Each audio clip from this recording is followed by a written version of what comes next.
जीत पाए थे।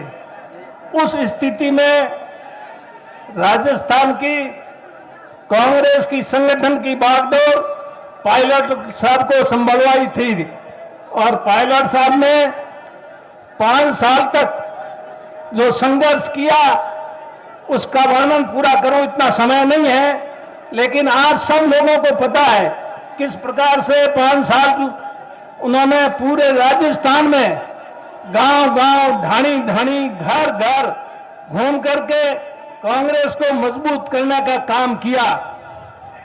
यहां पर भी संभागीय सम्मेलन की बात कही गई। बाड़मेर में भी पायलट साहब आए थे। एक एक दिन में कितनी सारी मीटिंगें की और वहां पर बाड़मेर में रात को एक किसान रुगनाथ जी विष्णुरी करके थे, उनके घर में रात को वहीं पर रुके थे।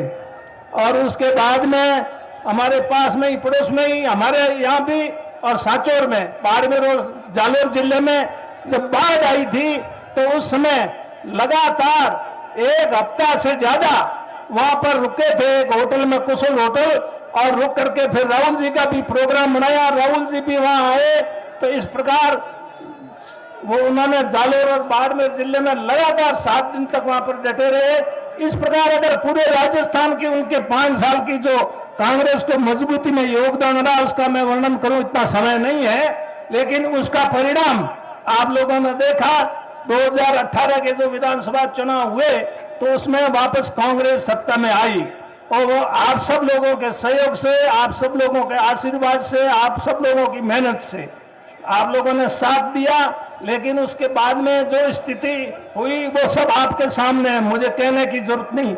आज इस समय पायलट साहब सिर्फ विधायक है और किसी पद पर नहीं है, न वो संगठन में है न वो सत्ता में, फिर भी इतना हुजूम उनको सुनने के लिए आया है। तो ये किस बात को दर्शाता है? ये मैं समझता हूं इस बात को दर्शाता है कि आप लोगों का पायलट साहब के प्रति असीम स्नेह, प्यार, सहयोग और आशीर्वाद है। आप उनको आशीर्वाद देने के लिए यहाँ आए हैं। आज मुझे ये आज के समय में राजनीति सेवा का एक माध्यम थी, लेकिन धीरे धीरे राजनीति सेवा का माध्यम नहीं होकर के एक ये व्यवसाय का रूप धारण कर रही है, जो कि हमारे लोकतंत्र के लिए एक खतरे का संकेत है। हम लोग, मैं 1980 में पहली बार विधायक का चुनाव लड़ा और चुनाव जीत करके आया था। वैसे मैं राजनीति में 1973 से जब मैंने वकालत शुरू की थी तब से था, लेकिन चुनाव 1980 में लड़ने का मौका मिला। अब आप समझ लो 73 और 80 को भी लो तो कितने साल हो गए, 80 को भी लो तो 42 साल से ऊपर हो गए, और अभी 1 साल बाद में चुनाव हो जाएंगे 43 साल, और 73 से लेकर तो 50 से ऊपर हो जाएंगे। और उम्र का भी अगर देखो तो मेरी उम्र अब 75 हो गई है। अभी बन्नाराम जी जो मेरे साथ पढ़ते थे जोधपुर यूनिवर्सिटी में, प्रधान भी रहे, और तो ये पूछ रहे थे अब 75 साल का, आज 16 जनवरी है, कल 17, परसों 18 मेरा जन्मदिन है, 18 जनवरी, तो 75 साल का हो जाऊंगा।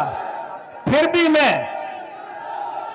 इस चुनाव में राजनीति के लिए, पद के लिए डटा रहूं और दूसरों को मौका नहीं दूं, तो ये कहां तक उचित है? दूसरों को भी मौका मिलना चाहिए। आज युवा लोग हैं, अब ये युवा लोग भी उम्मीद रखते हैं कि हमारा भी कभी मौका आएगा, हम भी कभी चुनाव लड़ेंगे, एमएलए बनेंगे, आगे बढ़ेंगे।